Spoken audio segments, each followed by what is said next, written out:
Muscles of respiration. The muscles of respiration are also called the breathing pump muscles. They form a complex arrangement in the form of semi-rigid billows around the lungs.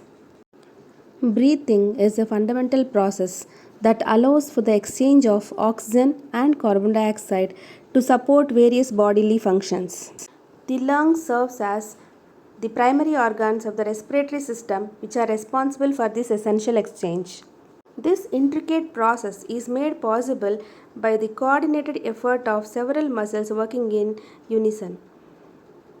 Let us see the process of respiration.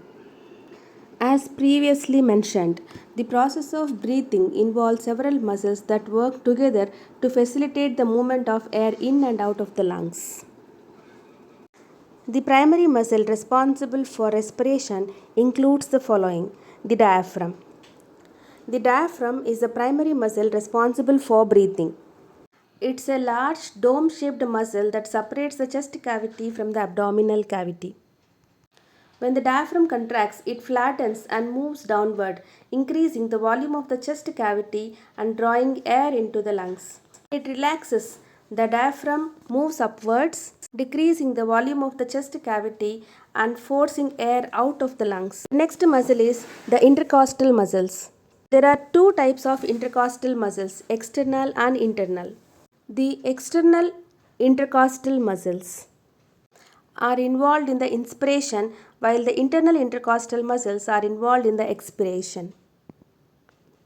During inspiration, the external intercostal muscles contract, lifting the ribs and expanding the chest cavity. And during the expiration, the internal intercostal muscles contract, pulling the ribs downward and reducing the chest cavity volume, forcing the air out of the lungs. The accessory muscles of breathing. These are used mainly during heavy breathing or when the body needs additional help to move air in and out of the lungs. This includes the following: sternocleidomastoid muscles. These muscles are located on either side of the neck and help to lift the sternum and the upper ribs, further expanding the chest cavity. Next is scalene muscles. Located in the neck, these muscles help to elevate the upper ribs during a deep inhalation. Pectoralis minor.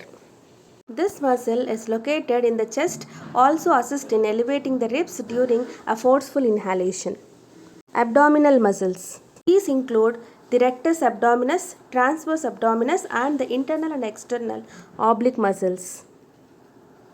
They help in forceful expiration by compressing the abdominal cavity, which pushes the diaphragm upward, reducing the volume of the chest cavity and forcing air out of the lungs. The other accessory muscles. Additional muscles such as the serratus anterior and latissimus dorsal may also assist in the deep breathing, particularly during exercises or other activities that require increased respiration. These are the muscles of respiration.